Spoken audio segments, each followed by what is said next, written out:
तो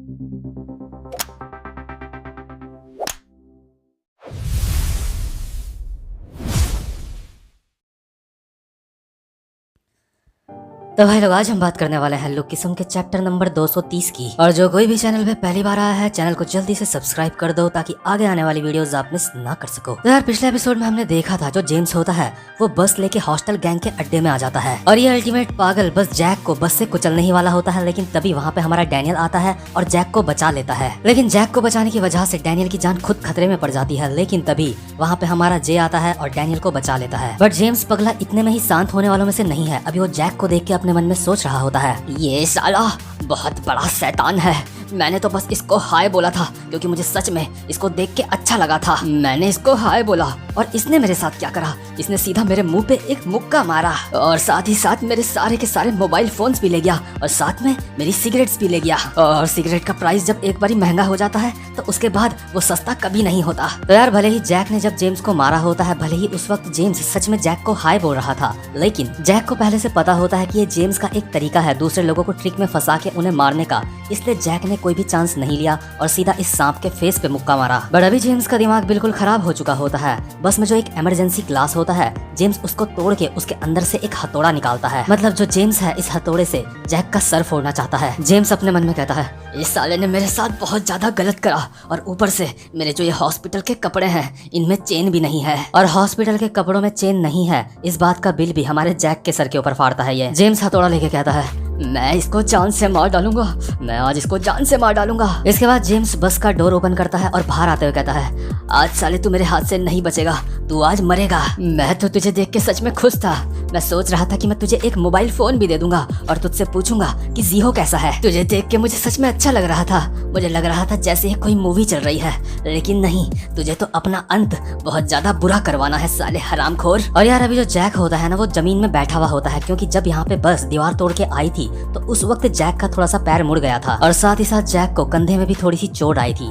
Jack James को कहता है, अबे साले, लगता है तेरा दिमाग अब भी ठिकाने में नहीं आया, होश में आजा, नहीं तो अभी तेरा अंत यहाँ पे अच्छा नहीं होगा। लेकिन जैक मन ही मन में बोल रहा होता है, शिट, मैं हिल नहीं पा रहा हूँ, लगता है मेरा पैर मुड़ गया है। अभी जैक जेम्स के सामने बिल्कुल लाचार होता है क्योंकि वो हिल नहीं पा रहा होता, लेकिन बाहर वो बिल्कुल ऐसा शो नहीं कर रहा होता। इसके बाद जेम्स कहता है, तो ठीक है, आजा, आज देखते हैं, आज तू रहेगा या फिर मैं रहूंगा। और जेम्स हथौड़ा घुमाता है सीधा जैक के सर पे मारने के लिए और कहता है, अबे साले हरामखोर, ये जो मूवी चल रही है इसका मेन हीरो तू है और ये हीरो आज मेरे हाथ से मरेगा। तो यार, जेम्स ने भी हथौड़ा मारने के लिए घुमा दिया होता है और जैक का इससे बचने का कोई भी चांस नहीं होता क्योंकि जैक अपनी जगह से हिल नहीं पा रहा होता। जैक एक अजीब सी स्माइल के साथ अपने मन में कहता है, मीरा, अपना ध्यान रखना। लेकिन तभी जो अपना जे होता है वो जैक के सर पे हेलमेट पहना देता है और जो जेम्स गॉन्ग का हथौड़ा होता है वो सीधा हेलमेट में जाके लगता है। मतलब कि ऑब्वियसली अगर जे हेलमेट ना लाता बीच में तो जैक आज गया था काम से। जेम्स अपने मन में कहता है, ये पीले बालों वाला हरामखोर कौन है,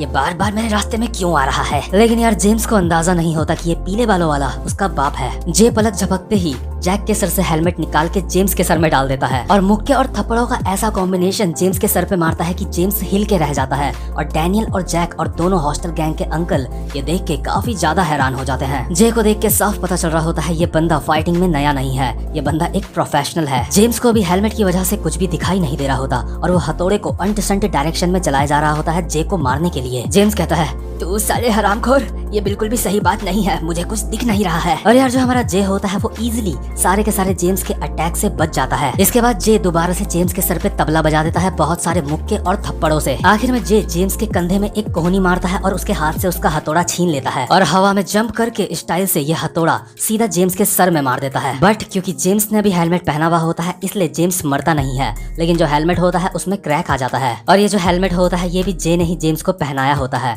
मतलब कि अगर जे चाहता तो जेम्स को मिनट से पहले जान से मार सकता था वो। अभी जेम्स अपने घुटनों के बल गिर जाता है और कहता है, यहाँ पे बहुत ज्यादा अंधेरा है। और यार, अभी जे को इस तरह से फाइट करता देख जो हमारा जैक और डैनियल होते हैं ये दोनों काफी ज्यादा हैरान होते हैं। डैनियल अपने मन में सोच रहा होता है, आखिर ये किस तरह की फाइटिंग स्टाइल थी कि क्या ये सच में जे ही है। इसके बाद जेम्स अपनी जगह से उठता है और उसको अभी चक्कर आ रहे होते हैं क्योंकि जे ने उसका अच्छे से तबला बजाया होता है। जेम्स अपने हेलमेट को ठीक करता है और कहता है, मुझे थोड़ा दिख रहा है, लेकिन अभी भी मुझे काफी ज्यादा चक्कर आ रहे हैं। और जेम्स हेलमेट के अंदर ही वॉमिटिंग कर देता है। जेम्स की अभी इतनी ज्यादा हालत खराब हो गई होती है कि वो दोबारा से जमीन में गिरने वाला होता है, लेकिन तभी जो हॉस्टल गैंग का एक अंकल होता है वो जेम्स को पकड़ के संभाल लेता है और कहता है, नंबर 3 के अंकल, क्या तुम ठीक हो? इसके बाद दूसरा अंकल जेम्स के दूसरी तरफ से आता है और जेम्स के कंधे में हाथ रख के कहता है, तुम्हें यहाँ पे बिग डैडी ने भेजा है ना? तू सच में एक कमाल का हरामखोर है। अब मेरी बात ध्यान से सुन पगले, उनसे अकेले लड़ने की कोशिश मत कर। अगर हम तीनों मिलके उनसे लड़ेंगे तो हमारे चांस हैं कि हम उनसे जीत सकते हैं। तो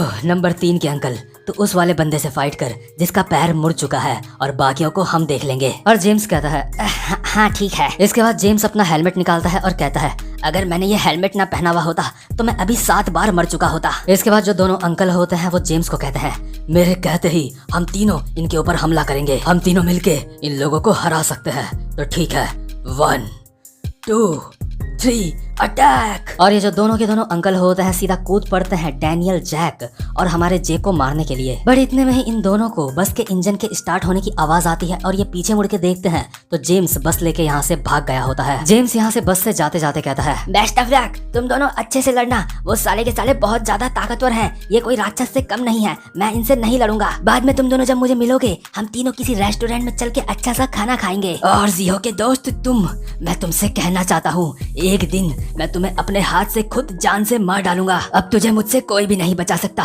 सोते समय भी अपना ध्यान रखियो, क्योंकि मैं तुझे सोते वक्त भी मार सकता हूँ। और यार सच में इस पागल का कोई भी भरोसा नहीं है। ये सच में जैक को सोते वक्त भी मार सकता है इसके घर में आके। और जैक के चेहरे में ये सुन के हमें थोड़ा सा भी डर दिखाई देता है। इसके बाद जो दोनों अंकल होते हैं जे की बाइक उठाते हैं और कहते हैं, मैं जानता था, हमने सही बंदे को अपनी गैंग का नया अंकल बनाया है। ये बंदा सच में काफी ज्यादा क्रिएटिव है। और ये जो दोनों के दोनों अंकल होते हैं जे की बाइक लेके यहाँ से भाग रहे होते हैं और भागते भागते ये कहते हैं, अब इस जगह के बारे में बहुत से लोगों को पता चल गया है। अब हमें यहाँ से जाना होगा। हम यहाँ से अब अपने असली अड्डे में जा रहे हैं। तुम लोगों को तो हम बाद में देखते हैं। और जैसे ये दोनों यहाँ से निकल लेते हैं तभी जो हमारा डैनियल होता है वो चिल्लाता है, जे वो तो तुम्हारी बाइक है। लेकिन यार जे को बाइक की बिल्कुल भी चिंता नहीं होती, क्योंकि ऐसी बाइक वो लाखों खरीद सकता है। जे एक बैंडेज निकालता है और डैनियल के गाल पे लगाता है जहाँ पे उसको एक स्क्रैच आया था। डैनियल जे को कहता है, जे तुम्हारा यहाँ पे आने के लिए बहुत बहुत शुक्रिया। और जे सिर्फ अपनी मुंडी हिला के कहता है, कोई बात नहीं। और यार क्योंकि जो हमारा जैक होता है उसका भी पैर मुड़ गया होता है, तो हमारा जो जे होता है उसने जैक के पैर में भी बैंडेज लगा दी होती है। लेकिन जो बैंडेज है वो जैक का मुड़ा हुआ पैर ठीक नहीं कर सकती। इसके बाद हमारा जैक कहता है, देखो जे, मुझे काफी ज्यादा अच्छा लगा तुमने मेरे ये बैंडेज लगाई, लेकिन क्या तुम बस इतना ही कर सकते हो? इससे कुछ भी फायदा नहीं होने वाला। और हाँ, तुम दोनों के दोनों मीरा को ये बात बिल्कुल भी मत बताना कि मेरे पैर पे चोट आई है। डैनियल कहता है, तो क्या मैं उसको ये बता सकता हूँ कि हमारी फाइट हुई थी? जैक कहता है, तू बोल के दिखा मीरा को ये, उसके बाद देख मैं तेरा क्या करता हूँ। इसके बाद जो हमारा जे होता है अपनी मुंडी हिला के एक कोड लैंग्वेज में हमारे डैनियल को कुछ कहता है। इसके बाद जो हमारा डैनियल होता है वो कहता है, अच्छा तो जे तुम ये कहना चाहते हो तुम यहाँ पे उन चोरों को पकड़ने के लिए आ रखे थे जिन्होंने जॉय की आइडेंटिटी चुराई थी, है ना? लेकिन वैसे जे तुम्हें इस जगह के बारे में पता कैसे चला? तो खैर इसके बाद यहाँ पे पुलिस वाले भी आते हैं और यहाँ से उनको बहुत सारा सामान मिलता है, जैसे कि लड़कियों की स्टॉकिंग्स और बॉटल्स और बहुत सारी लड़कियों की काफी सारी पर्सनल इंफॉर्मेशन, जिसकी मदद से ये लोग सोशल मीडिया में स्कैम करते हैं। और जो पुलिस वाले होते हैं उन्होंने काफी सारे ग्रुप्स के डैड्स को भी पकड़ा हुआ होता है और जेल में डाल दिया होता है। लेकिन इस चीज से हॉस्टल गैंग को कोई भी फर्क नहीं पड़ा होता, क्योंकि जो हॉस्टल गैंग के मेन बंदे हैं वो अभी भी आजाद घूम रहे होते हैं, जैसे कि ओली वैंग। और साथ ही साथ में जैक ने जो जेम्स से सारे के सारे फोन लिए थे उनके अंदर उनको जो मीरा लोग हैं और जितनी भी बाकी की लड़कियां हैं उनकी भी सारी पर्सनल इंफॉर्मेशन मिली थी। और अब क्योंकि ये फोन हमारे डैनियल लोगों को मिले थे तो उन्होंने शायद पुलिस वालों को बोला होगा, और इस वजह से अब जो ये लड़कियों के नाम पे स्कैम हो रहे थे सोशल मीडिया में अब ये होना बंद हो जाते हैं। इसके बाद हमें बताया जाता है कि वैसे जैस्मिन है तो बहुत ही ज्यादा हरामी लड़की, लेकिन जो जैस्मिन होती है इस सब में उसका कोई भी लेना देना नहीं था। बस जैस्मिन ने बस एक बार ही मीरा का नाम यूज करा था, उसके बाद जैस्मिन ने ऐसा कोई भी काम नहीं करा होता।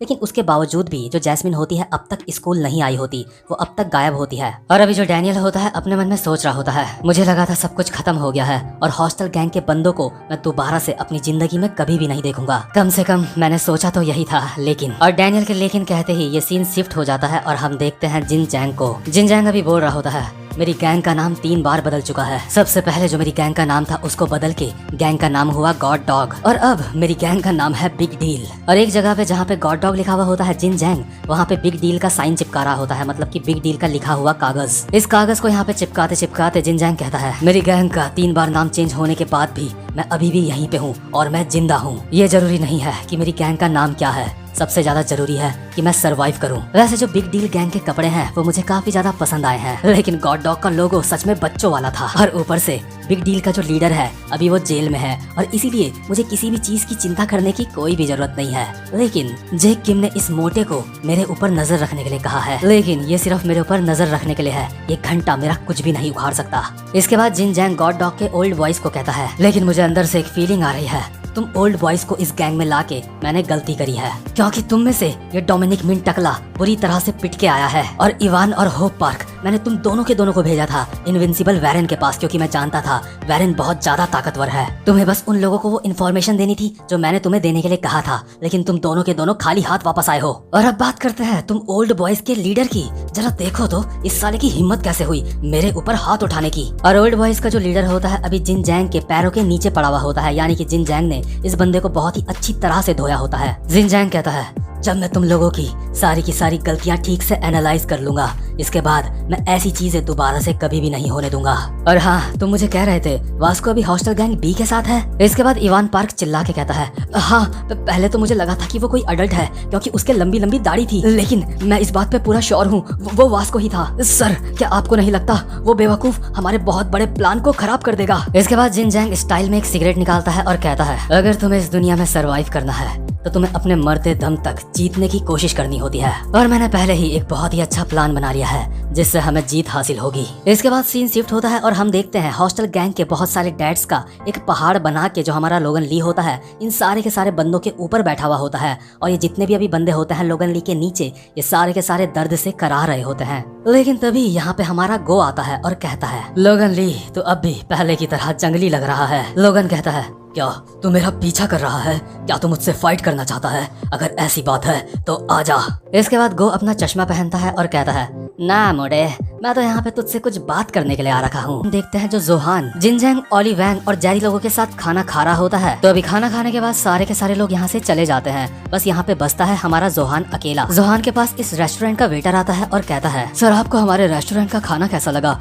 आप और आपके दोस्तों की डाइट सच में काफी ज्यादा अच्छी है, इसीलिए स्वीट और सोर पोर्क और साथ में फ्राइड डम्पलिंग्स हमने आपको अपनी तरफ से दिए हैं। और सर पूरा का पूरा खाना मिला के आपका बिल हो जाता है $1,503। और ये सुन के जोहान की सिट्टी पिट्टी गुल हो जाती है। जोहान कहता है, क्या मुझसे पहले किसी ने बिल पे नहीं करा? लेकिन वेटर जोहान की बात का कोई भी जवाब नहीं देता। वेटर कहता है, सर आप पैसे कैश में दोगे या फिर कार्ड से दोगे? मतलब कि ओली वैंग जोहान का पोपट बना के यहाँ से जा चुका होता है। मतलब सच में यार जो ओली वैंग है वो एक नंबर का हरामी इंसान है। इसके बाद सीन शिफ्ट होता है और हम देखते हैं हमारे गन और डीजी को। ये लोग नहाने के लिए अभी शोना सेंटर में आ रखे होते हैं और अभी गन और डीजी दोनों के दोनों स्टीम ले रहे होते हैं, यानी कि भाप ले रहे होते हैं, जो कि फॉरेन कंट्रीज में काफी ज्यादा फेमस है। लेकिन इतने में ही यहाँ पे हमारा गो भी आ जाता है और कहता है, और लॉन्डो कैसे हो? गन कहता है, अबे तू तो सिटी के बाहर जा रखा था ना, आखिर तू यहाँ पे क्या कर रहा है? डीजी कहता है, काफी समय बाद दिख रहा है तू। इसके बाद जो हमारा गो होता है इन दोनों के बीच में आके बैठ जाता है और कहता है, अबे यार इतनी ज्यादा मेहनत करने का क्या मतलब होता है? वैसे भी जब मैं 20 साल का भी हो जाऊंगा ना तब भी मैं बेरोजगार ही होऊंगा।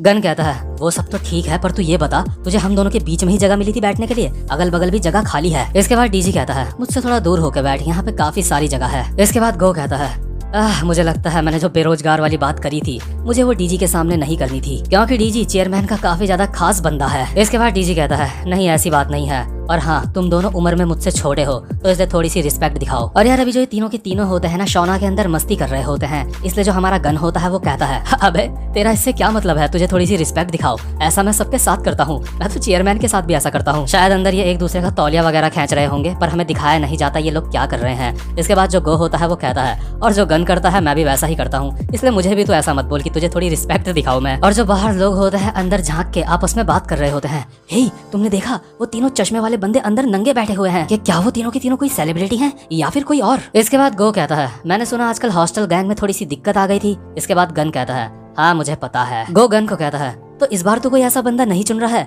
जो तेरी जगह ले, जो आगे चल के सारे तेरे काम करे, जिस बंदे के पास कोई स्पेशल बात हो। भले ही पुलिस ने हॉस्टल गैंग के काफी सारे बंदों को पकड़ लिया है, लेकिन वो असली हॉस्टल गैंग को कभी भी नहीं पकड़ पाएंगे। और पुलिस ने हॉस्टल गैंग के जिन डैड्स को पकड़ा है वो तो ओली वैंग का नाम तक नहीं जानते, तो वो आखिर असली हॉस्टल गैंग को कैसे पकड़ेंगे? हॉस्टल गैंग एक ऐसी गैंग है जो कई सारे हिस्सों में डिवाइड हुई पड़ी है। इसके बाद गन कहता है, क्या तुझे याद नहीं जब हमने ये 4 गैंग बनाई थी उस वक्त ही हमने पहले ही सोच लिया था ये सब कुछ, हमारे पास सारी चीजों का पहले से ही सारा इंतजाम है। इसके बाद गो कहता है, हाँ, और इसीलिए मुझे बिल्कुल भी हैरानी नहीं हो रही है इस बात से कि पुलिस हम तक नहीं पहुंच पा रही है। और यार असल में जो चारों की चारों गैंग है इनको चला तो यही लोग रहे हैं ना, लेकिन इन लोगों ने इतना तगड़ा सिस्टम बनाया होता है कि पुलिस इन तक कभी भी नहीं पहुंच पाती। इसके बाद डीजी अपनी जगह से उठता है और कहता है चलो मैं यहाँ से चलता हूँ, तुम लोग आराम से मजे करो। और यार क्योंकि ये लोग यहाँ पे काफी देर से बैठे हुए होते हैं इसलिए अभी इन लोगों को काफी ज्यादा गर्मी लगने लग जाती है और अभी इन लोगों को पसीने आ रहे होते हैं। इसके बाद गन कहता है हाँ, पुलिस का हम तक पहुंचना बहुत ज्यादा मुश्किल है क्योंकि जो हॉस्टल गैंग के डैड्स हैं वो ही हम तक नहीं पहुंच सकते तो पुलिस क्या पहुंचेगी।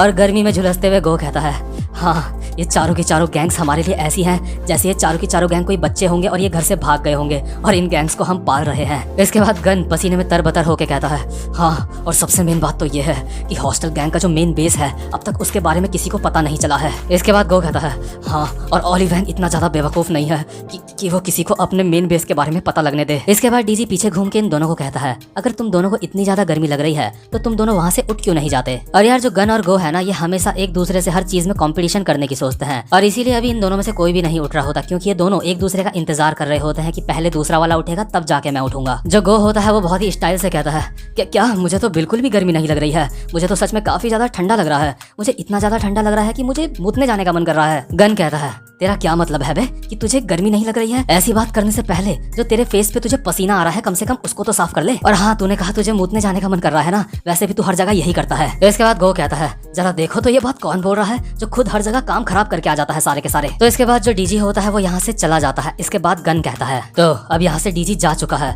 अब मुझे बता सच सच तो यहाँ पे क्यों आ रखा है? क्या तो उस बंदे से मिलने के लिए आ रखा है जिस बंदे को तूने अपना सक्सेसर चुना है, जो बंदा बाद में तेरी जगह लेगा उसको तूने वर्कर गैंग से चुना है ना? इसके बाद गो कहता है नहीं, उस इंसान की दो बहुत बड़ी कमियां हैं। मैं तो आज इस शहर में अपना एक दोस्त बनाने के लिए आया हूँ और यार वो दोस्त होता है लोगन ली। और हमने पिछले एपिसोड में देखा था हमारा गो लोगन ली से कुछ बात करना चाहता होता है और जब इन दोनों की बात पूरी हो जाती है अभी हम देखते हैं जो लोगन ली होता है अपने मन में सोच रहा होता है ये बंदा अचानक से यहाँ पे आया और इसने मुझे कहा कि मुझे इस बारे में सोचना चाहिए जो इसने मुझे ऑफर दिया है। मेरे समझ नहीं आ रहा है मैं क्या करूं। इसके बाद सीन शिफ्ट होता है और हम देखते हैं एक बहुत ही सुंदर तारों भरी रात होती है और जेम्स और जैस्मिन एक छत के ऊपर लेटे हुए होते हैं और इन तारों को देख रहे होते हैं। जो जैस्मिन होती है वो बैठ के तारों को देख के अपने मन में सोच रही होती है वो वाला तारा एक राजकुमारी जैसा लग रहा है तो इसलिए वो वाला तारा मेरा है और वो दूसरा वाला तारा एक राजकुमार जैसा लग रहा है इसलिए वो वाला तारा जेम्स का होगा। ओह माय गॉड, ये किसी सपने से कम नहीं है, ये मुझे किसी परियों की कहानी के जैसा लग रहा है। क्या जेम्स भी इसी तरह से मेरे बारे में सोचता होगा? और यार ये सारी की सारी बातें जैस्मिन अपने मन में बोल रही होती है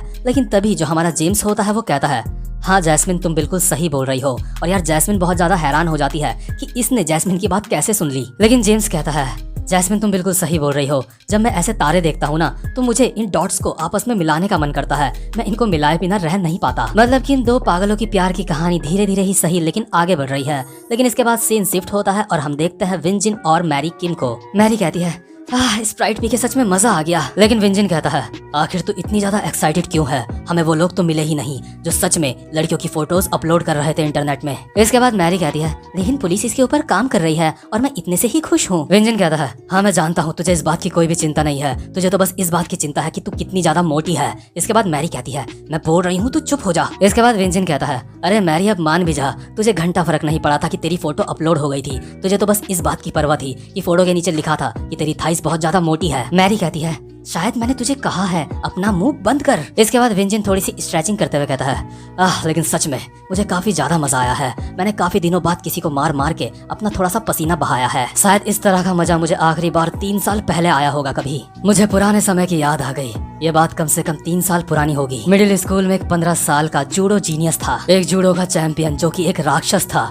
उसका वेट 78 केजी से भी बहुत ज्यादा था। वो एक ऐसा लेजेंड था जिसको मिडिल स्कूल में कोई भी नहीं हरा पाया था कभी भी। वो हर जूडो के कंपटीशन में हमेशा एक गोल्ड मेडल जीतता था। वो इंसान एक ऐसा हथियार था जिसको हर मैनेजर और हर कोच अपने साथ मिलाना चाहता था। इसके बाद मैरी कहती है आखिर तू वो पुरानी बातें फिर से सामने क्यों ला रहा है? लेकिन विंजिन चुप नहीं होता। विंजिन कहता है और उस लेजेंड बच्चे का नाम था, उसका नाम था।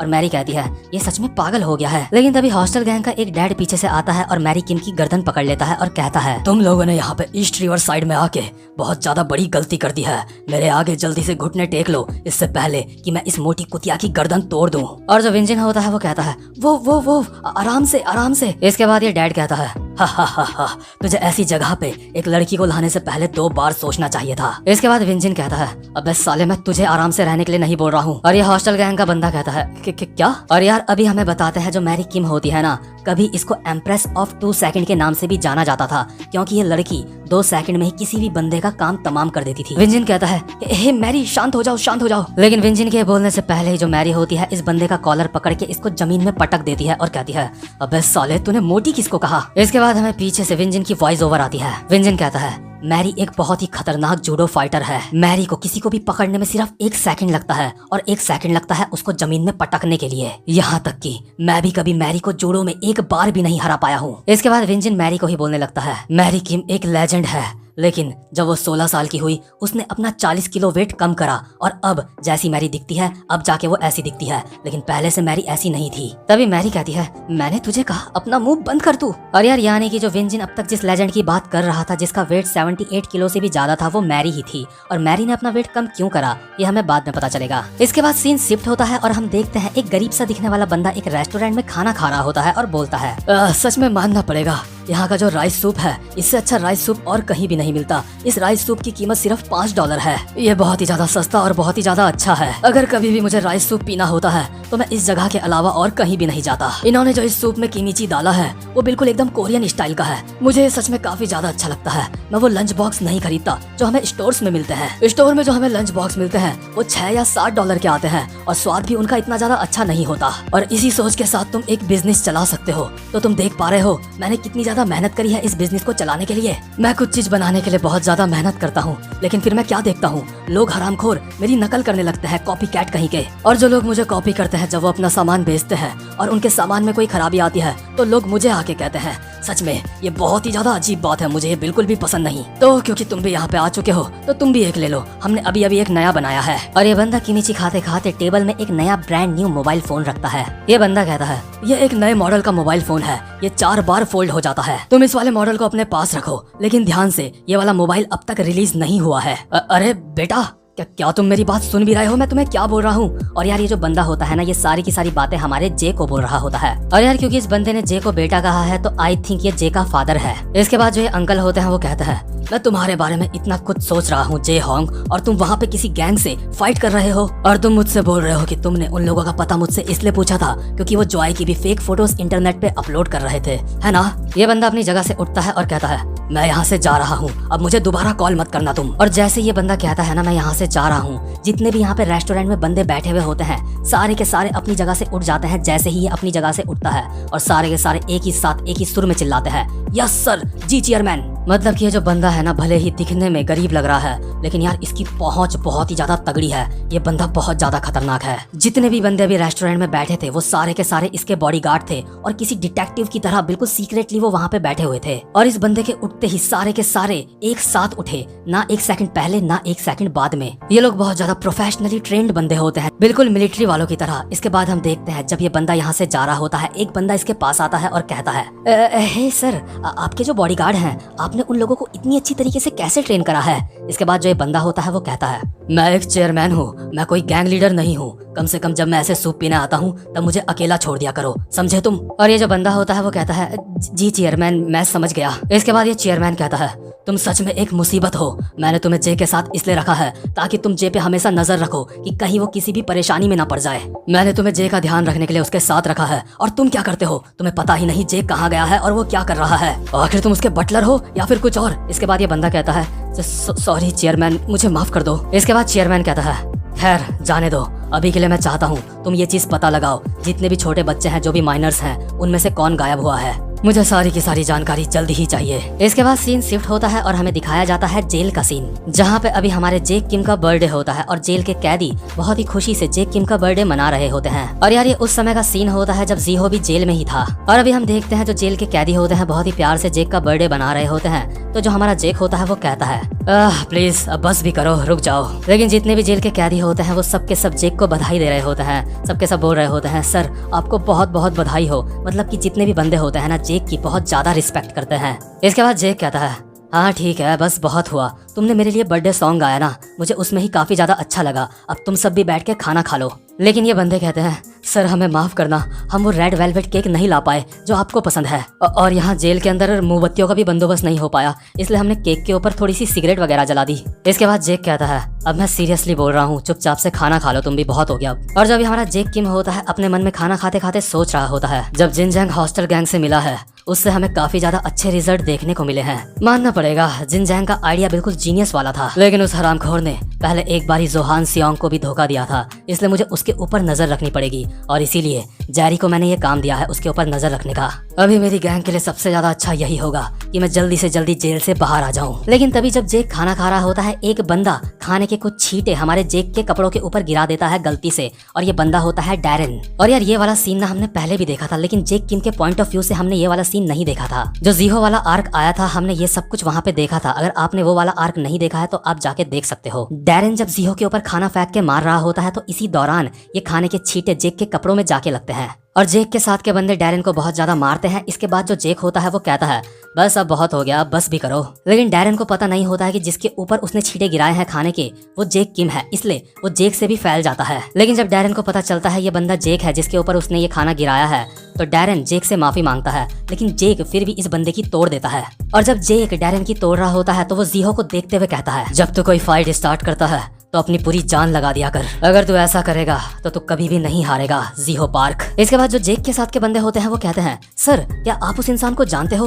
वो दिखने में मुझे थोड़ा ठीक नहीं लग रहा, अगर वो आपके जानने वाला है तो क्या हम उसका ध्यान रखें? जेक कहता है, नहीं इसकी कोई भी जरूरत नहीं है, मैं उसको नहीं जानता, मैं उसको नहीं बोल रहा था, मैं तो अपने आप से बात कर रहा था। और जेक के साथ के बंदे कहते हैं, सर ये सच में बहुत ही ज्यादा हैरानी वाली बात है, जिस इंसान को आप जानते भी नहीं आपने उसको अपनी कीमती एडवाइस दी है। लेकिन जेक अभी अपने मन में बोल रहा होता है, गन जब हम अगली बार मिलेंगे तो मैं हार नहीं मानूंगा, मैं तब तक लड़ूंगा जब तक तू मर नहीं जाता या फिर मैं मर नहीं जाता। मतलब कि आगे चल के हमें गन और जेक की फाइट देखने को मिलेगी जो कि काफी ज्यादा कमाल की होगी। लेकिन इसके बाद सीन शिफ्ट होता है और हम देखते हैं जे हाई स्कूल का सीन। यहाँ पे जो बहुत सारी लड़कियां होती हैं वो एली जैंग को बोल रही होती हैं, मान तुम हमारे साथ घूमने क्यों नहीं चलते, तुम हमेशा कहते हो कि तुम बिजी हो, चलो हम सब साथ में कैरियोके चलते हैं, ठीक है एली? लेकिन एली एक स्माइल के साथ कहता है, सॉरी लड़कियों मुझे दरअसल कुछ काम है। और जो लड़कियां होती हैं आपस में बात कर रही होती है। वाह, जब एली स्माइल करता है मुझे लगता है मैं खुशी के मारे मर ही जाऊंगी। मुझे लगता है हमारे पूरे स्कूल में एली सबसे ज्यादा हैंडसम इंसान है, और मैं सिर्फ ऐसा इसलिए नहीं कह रही क्योंकि एली अच्छा दिखता है और या फिर वो अच्छी बातें करता है, जरा उसकी पर्सनैलिटी देखो, मेरा मतलब जरा देखो बाकी डिपार्टमेंट के जितने भी बंदे हैं वो सारे के सारे कभी ना कभी किसी से फाइट करते रहते हैं, लेकिन हमारा एली उन सबसे अलग है, एली एक एंजल है, ऐसा लगता है एली स्वर्ग से आ रखा है। लेकिन तभी एक गंजी लड़की भागते हुए यहाँ पे आती है और कहती है, एली तुम्हें कोई ढूंढ रहा है। एली कहता है, क्या मुझे कौन ढूंढ रहा है? ये लड़की कहती है, कोई लड़की तुम्हें यहाँ पे ढूंढते हुए आई है। और हम देखते हैं एली को यहाँ पे ढूंढते हुए आई होती है हमारी शैली। शैली एक स्माइल के साथ कहती है, एली जैंग मैंने तुम्हें ढूंढ लिया, अब और छुपना छुपाना नहीं चलेगा, ये सब कुछ अब यहीं पे खत्म करो। लेकिन तभी जो वैरन होता है यहाँ पे आता है और एली जैंग के मुंह पे एक जबरदस्त सा मुक्का मारता है। वैरन की आंखों से अभी आंसू आ रहे होते हैं एली को देख के, और वो एली के मुक्के बजाए जा रहा होता है और अपने मन में बोले जा रहा होता है, तुम जहाँ भी हो वापस आ जाओ तुम। इसके बाद हमें एक पुराना सीन दिखाते हैं जहाँ पे एक बंदा एक दूसरे बंदे के बाल पकड़ के कहता है, तो तू यहाँ पे है। और जिस बंदे ने ये बाल पकड़े हुए होते हैं देखने में ये वैरन जैसा लग रहा है। और इसके आगे का जो नेक्स्ट एपिसोड है हमें उसमें एली जैंग के बारे में बताया जाएगा कि असल में एली जैंग कौन है, क्या सच में एली जैंग कोई बहुत ज्यादा शरीफ इंसान है या फिर वो एक बहुत बड़ा हरामखोर है। तो भाई लोग उम्मीद करता हूँ कि आपको आज की वीडियो भी अच्छी लगी हो, और अगर आप चैनल पे पहली बार आए हो तो चैनल को जल्दी से सब्सक्राइब कर दो और वीडियो को भी लाइक कर देना। अब मैं आपसे मिलूंगा अपनी नेक्स्ट वीडियो में, तब तक के लिए गुड बाय।